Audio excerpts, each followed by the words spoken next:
You know, occasionally I watch a series of films, and we'll talk about them, whatever, calm and relaxed talk as per se.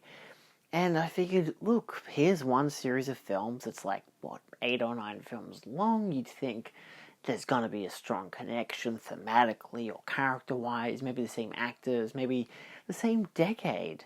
But absolutely none of them related. All of these Night of the Blank films had no relation whatsoever. We have Night of the Hunter, Night of the Lepus, Night of the Demon, Night of the Demons, Night of the Eagle, which is also called Burn Witch Burn, but depends which country you're from and which version you get as a release or whatever. Night of the Living Dead, Night of the Living Dead, 1990 something. There's just a whole bunch of them. Hold on, I think I've got a stack of them. So we got Night of the Living Dead, of course. Night of the Living Dead, of course. Night of the Hunter, of course. That's where it gets real spicy, It becomes a Christmas film, but that's okay. Holidays are good for you. Night of the Eagle, Night of the Demon, really hell of a film. Night of the Demons, a weird sequel, but okay. Night of the Creeps, probably my favourite. Night of the Comet, one that I wanted to be better, but just wasn't. And of course, Night of the Lepus, so one of the rabbits. These are a very strange series of films. And again, they don't really relate in any particular way. Like, Night of the Living Dead and Night of the Comet. I feel like there's another one in there. Kind of Night of the Creeps are all zombie films. Night of the Lepus is giant animals, and to some degree Night of the Eagle is as well, but Night of the Eagle is actually about witchcraft that just happens to have a giant eagle at one stage. Again, it's also called Burn Witch Burn. Night of the Hunter is a Christmas movie, and is not exactly about a particular monster, but in this case a more human monster. It encapsulates how evil can be presented in someone who seems so good-willed and good-natured, but in fact they have such evil, devious intents that just dwell beneath the surfaces, that showcase to those who least expect it, and usually at the most dire of times. Yeah, and then there's Night of the Demon, which again is about demons and the supernatural, and Night of the Demons is about partying and getting drunk and then getting possessed, so, the natural progression of things. Absolutely none of these have a huge correlation. Again, some of them do in terms of their versions of monstrosities, which again are zombies or demons or, I guess, humans that like to eat people or just be rude and manipulative and ultimately evil themselves. Am I going to continue this bit? No, not really. I decided to watch 5 films in a row, which was over the course of 3 nights, which was Night of the Comet, Night of the Creeps, Night of the Demon, Night of the Demons, and Night of the Eagle. I actually double featured Demon with Eagle, which was really surprisingly fitting because I actually share the same cast member and are pretty similar in their approach of like kind of mysticism versus skepticism and stuff like that. So they're very thematically, there's a tie-in. The Night of the Demons was a fun look at, hey, what if we did The Evil Dead, but we took, the first half of the film to give you these like obnoxious teenagers who are so annoying that you just want them all to die, and then they kind of do, and it's graphic and it's gory and it's really fun, and there's a lot of excess nudity because why not? They got the girl from Return of the Living Dead, so it kind of makes sense.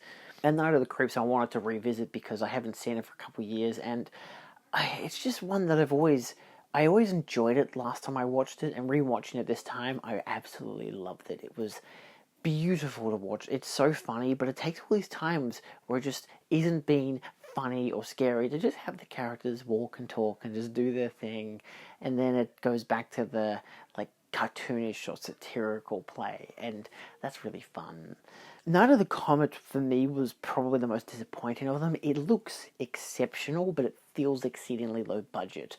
It's a film that is it would be work. It would work as a good double feature with The Quiet Earth, where we're in a big city. In this case, The Quiet Earth's actually New Zealand, but like it's LA, whatever, and suddenly, bam! All of humanity has basically been vaporized by this comet, and it's a pretty interesting premise. It's very Last Man on Earth kind of deal, but it then becomes this kind of weird satire of consumerism and Reaganism, where it's like these two girls, these two sisters who happen to survive, are just like, hey, you know what? Fuck it, let's go shopping.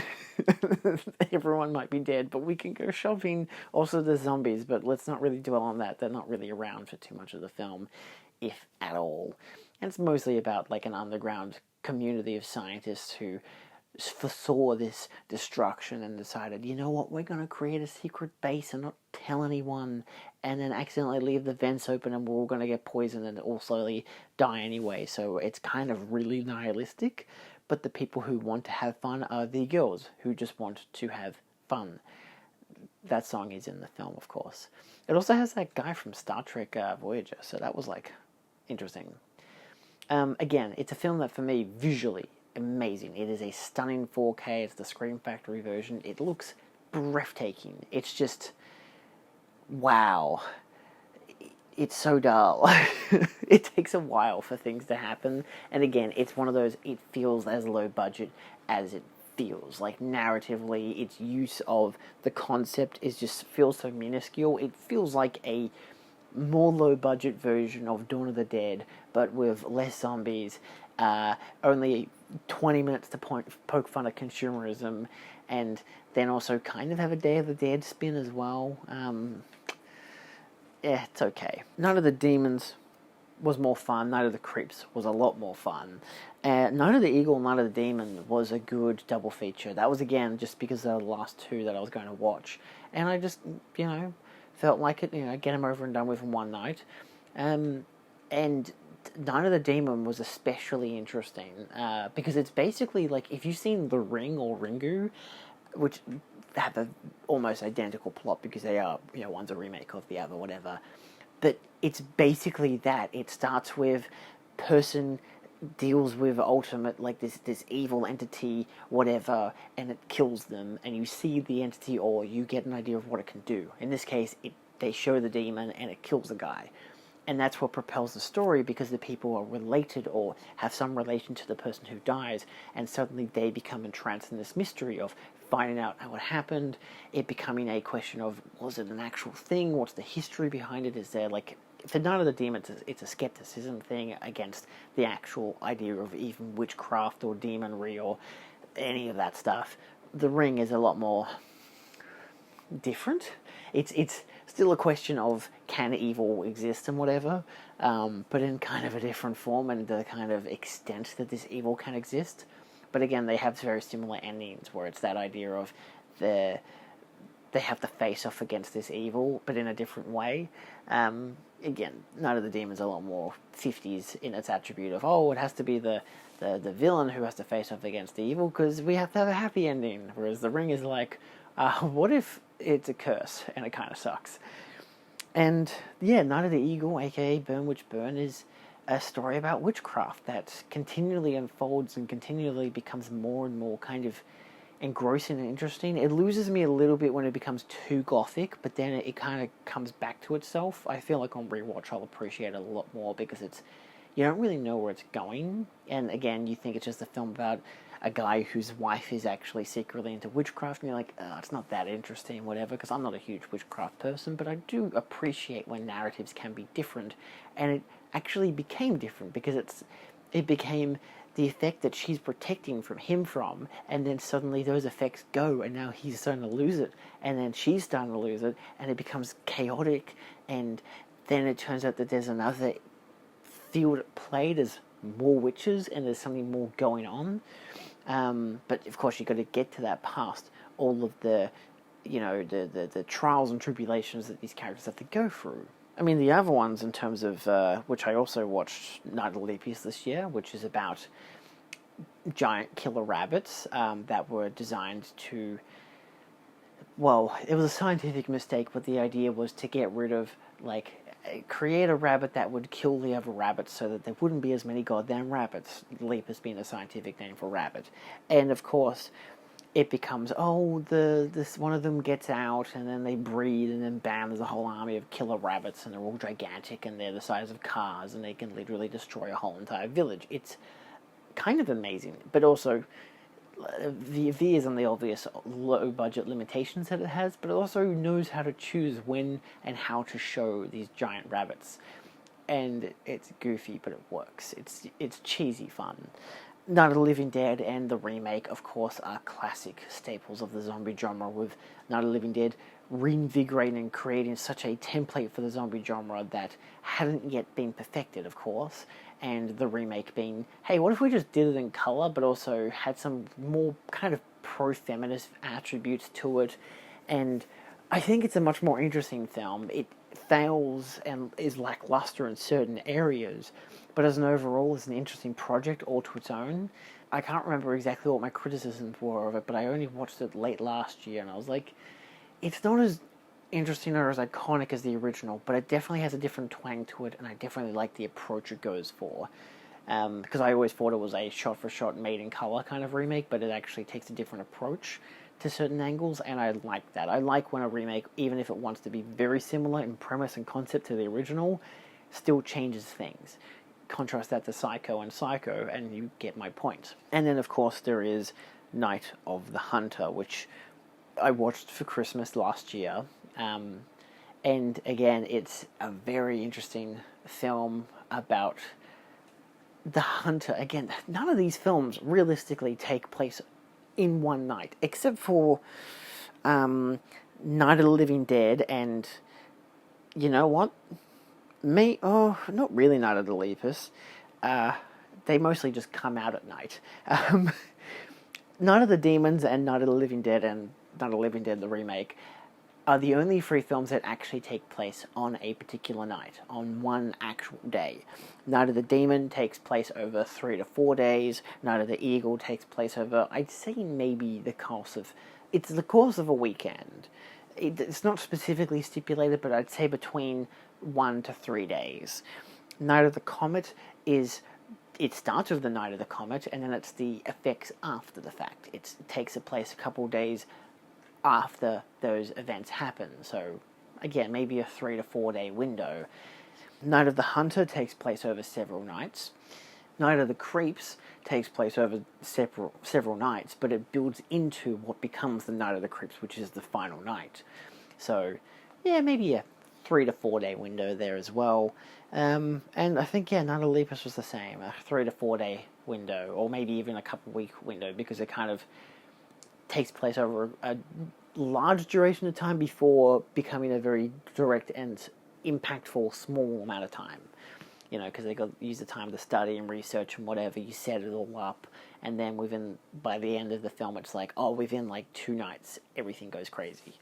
So a lot of these, in terms of a night of, have the approach of, things do happen on a particular night of, but then sometimes the narratives of the film will be a build up to that, or be a payoff from it. Again, Night of the Comet is a payoff, because it's the start of the movie is the Night of the Comet, then the rest is a payoff, what happens after.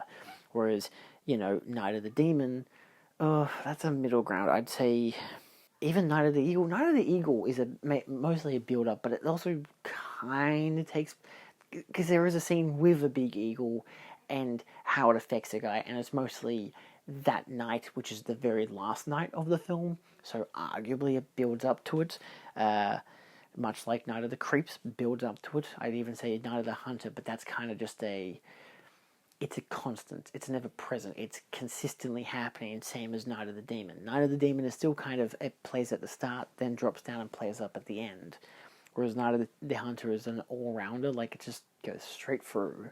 Yeah, and again, Night of the Living Dead and Night of the Living Dead and Night of the Demons is all starts during the day, nighttime, end of the film is the next day. I don't know. I just wanted to watch some of these movies because I just had them all back to back to back to back to back on my shelf. The only ones I had separate was Night of the Living Dead. The remake is in my Dead collection, which includes like the Day of the Dead remake and the Dawn of the Dead remake. But then my other Night of the Living Dead is with my George Romero stuff, and I think that's about it. I just hadn't put Night of the Lepus in the selection yet. And I know there's also the sequels to Night of the Demons. I don't have them yet. I don't know if I'll get them. I might get the second one, but probably not the third one. But I think they come as a 2-pack. I might be wrong, but Scream Factory did do a release for both, so I'm up in the air on it. Do I have any any other Night of the films? No. These are the only ones I have. I do have Night of Fear, which is an Australian film, but it's not Night of the Fear or anything, so I didn't really want to mention it. Also, I didn't want to have to grab it down because it's way up there. It's in my Umbrella Ozploitation selection.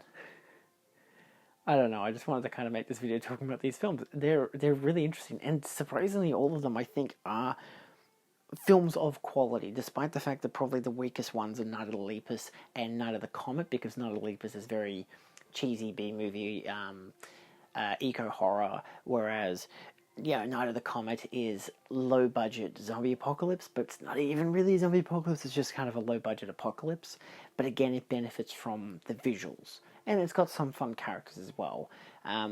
Nothing else is really amazing or interesting or unique, but it is fine for what it is. And the same kind of goes for Night of the Lepus. It's like, some of the characters are interesting. It's not a bad film, but when the rabbits get gigantic and start attacking people, there's a cheesiness to it, but it also is relatively fun. Again, it's eco-horror. It's naturally kind of cheesy because it's animals attacking people, but it's also not the worst film I've ever seen, so I don't know. And then the rest of them are all like quality films, like a quality film about witchcraft, Night of the Eagle, a quality film about demons, Night of the Demon, a arguably quality film about demons that also happen to be teenagers, Night of the Demons, quality film about Christmas, Night of the Hunter, a quality film about Tom Atkins being a detective and shooting zombies that have slugs in them, Night of the Creeps, and of course a quality film about zombies, Night of the Living Dead, and also another one called Night of the Living Dead. So, I don't know. Check them out. These are all really solid releases. So, yeah. That's it. Bye, I guess. What other Night of films, or Night of the films, should I check out? Let me know down below, and I'll maybe make a part 2. Probably not. But who knows? Adios.